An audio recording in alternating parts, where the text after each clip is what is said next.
Gelê Bakurê Kurdistanê berbikû ve diçe.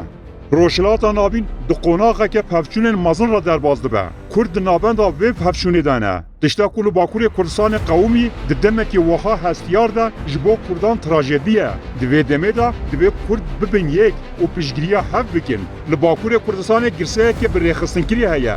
Lê mixabin armanca wê hêza ku ev girseya rêxistinkirê li pey dimeşe ne Kurdistanî ye. Ev hêza siyasiya sereke bi armanc û daxwaziyên xwe ne Kurd û Kurdistanî ne. Ger em li sedemên girseya PKK ya daketina qadan û kolanan binêrin em ê vê rewşê hêz zelaltir bibînin. PKK di tevahiya meha îlonê de ji bo protestoyên li dijî PKK li dar bixe girseya xwe daxist kolanan. Ji bo vê planê jî YPS û HDP hatin erkdarkirin. Di 16 îlonê de parlamenterên YSP û HDP li Silopya meşiyan. Parlamenterên YSP û HDP Berdan Öztürk, Saliha Aydeniz, Keskin Bayındır, Sabahat Erdoğan Sarıtaş û Nevroz Uysal serkeşiya vê çalakiyê kirin. Di hevdeyê îlonê de 6 ciwanên YSP'yî li İstanbolê li kolana İstiklalê meşiyan û duruşmeyên dijî PKK qêriyan.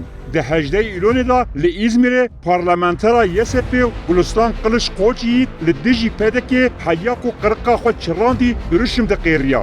Li kêleka wê pêmerezê parlamentera Amedê Ceylan Akça Cupolo û parlamentera Türk a YSP Burcugul Çubuk jî hebûn. Piştre jî komên biçûk ên YSP li Edeneyê û helwiha li dijî PKK daketin qadan. Ev komên ku ji 10-15 kesa pêk tê li her derê daketin qadan û duruşmeyên em ê hesabê ji xayînan bipirsin di qêriyan.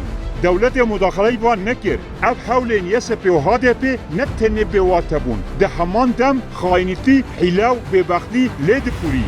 PKK li yekî cotmehê de li Enqereyê çalakiyekî bi guman pêkanî. Piştî çalakiyê bi dehan endamên HDP'yên li Tirkiyeyê hatin girtin. Gelek ji wan hêjî dibin çavan de ne. HDP û YSP dengê xwe dernexist.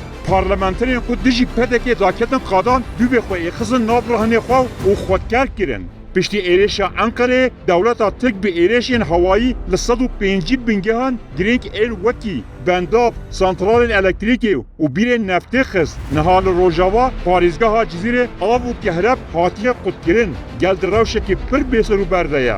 Lê ev parlamenterên YSP û HDP yên ku qiriqa xwe çirandin û duruşmeyên dij PKK de qêriyan ne ji bo çalakiya Enqerê û ne jî ji bo êrêşên li ser Rojava deng dernexistin. Ne PKK rexne dikin ku Rojava dike hedef û ne jî dij dewleta Tirk yek duruşun qêrîn.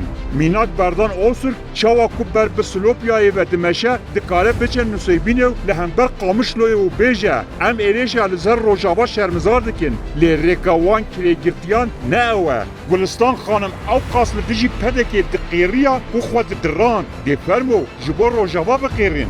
Lê nekirin û nakin. Ji ber ku yên xeta PKK dişopînin nikarin ji bo parastina Kurdistanê bimeşin. Lê tenê bi fermanên cihê tarî ew dikarin dakevin kolana. PKK ji sala 2000 ve hêza girseyî ya gelê Bakurê Kurdistanê helan xwepêşandanên ku çend kesên tên cem hev ne ji bo mafên Kurd û Kurdistanê ne. Tenê ji bo dij PKK ev grup xwepêşandana dike. Ji bo mafê zimanê Kurdî, ji bo mafê xwe yên nasnameya Kurdî xwepêşandan nakin. Lê dema got werin em ê dijî PKK bimeşin wekî gayê mêşikî bûyî dadikevin kolana. Dê fermo Rojava li ber çavê we tê şewetandin. Yek çalakî jî dij Tirkan dar bixin. Li Bakurê Kurdistanê hêzekî din jî heye ku ji bo Filistînê meşan derdê xew girseyê kom dike ew jî Hüdapar e.